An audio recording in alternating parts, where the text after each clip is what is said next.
একটি ভুয়া ভিডিও আপনার জীবনকে ধ্বংস করে দিতে পারে, এমনই বাস্তব অভিজ্ঞতার শিকার হয়েছেন জনপ্রিয় টিকটকার ইমসা রহমান। ২০২৪ সাল বিভিন্ন টিকটক তারকার জন্য ছিল কেলেঙ্কারির বছর। সেই তালিকায় যোগ হয়েছে পাকিস্তানের জনপ্রিয় কন্টেন্ট ক্রিয়েটর ইমসা রহমানের নামও। গত বছর একটি অন্তরঙ্গ ভিডিও ছড়িয়ে পড়ে সামাজিক যোগাযোগ মাধ্যমে।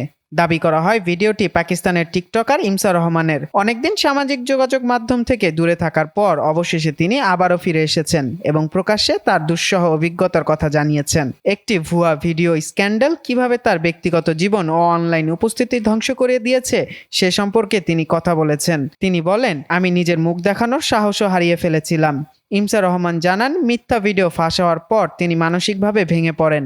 এই ঘটনা তার শিক্ষা জীবনে বাধা সৃষ্টি করে, সামাজিক জীবনে প্রভাব ফেলে, এমনকি তিনি প্রাণনাশের হুমকিও পেয়েছেন। তিনি সবাইকে অনুরোধ করেন অনলাইনে যে কোনো কিছু শেয়ার করার আগে তার ফলাফল সম্পর্কে ভাবতে। তার মতে পাকিস্তানের কিছু মানুষ মনে করে অন্যের ভিডিও বানিয়ে ও ছড়িয়ে দেওয়া মজার ব্যাপার, কিন্তু তারা এটা বোঝে না যে এটি একজন ব্যক্তির জীবনকে কতটা গভীরভাবে ক্ষতিগ্রস্ত করতে পারে। স্ক্যান্ডালের পর ইমসা সম্পূর্ণ একা হয়ে পড়েন, কিন্তু ন্যায় বিচারের আশায় তিনি পাকিস্তানের ফেডারাল ইনভেস্টিগেশন এজেন্সিতে অভিযোগ দায়ের করেন। দীর্ঘ তদন্তের পর সেই ব্যক্তি ধরা পড়ে যে ভিডিওটি ফাঁস করেছিল।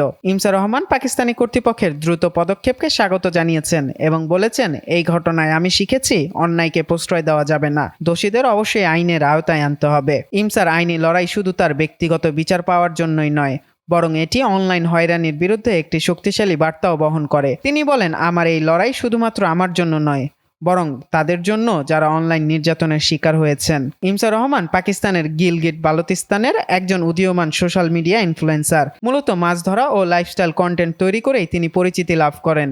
ধীরে ধীরে তিনি আরও ব্যক্তিগত এবং জীবনধর্মী ভিডিও বানাতে শুরু করেন, যা তাকে দর্শকদের সঙ্গে শক্তিশালী সংযোগ তৈরি করতে সাহায্য করে। বর্তমানে তার ইনস্টাগ্রামে ১.১১ লাখ এবং টিকটকে প্রায় ২ লাখ ফলোয়ার রয়েছে। এর আগেও পাকিস্তানের জনপ্রিয় টিকটক তারকা মিনহাইল মালিক, কানওয়াল আফতাব সহ আরও অনেকেই এই ধরনের স্ক্যান্ডালের শিকার হয়েছেন।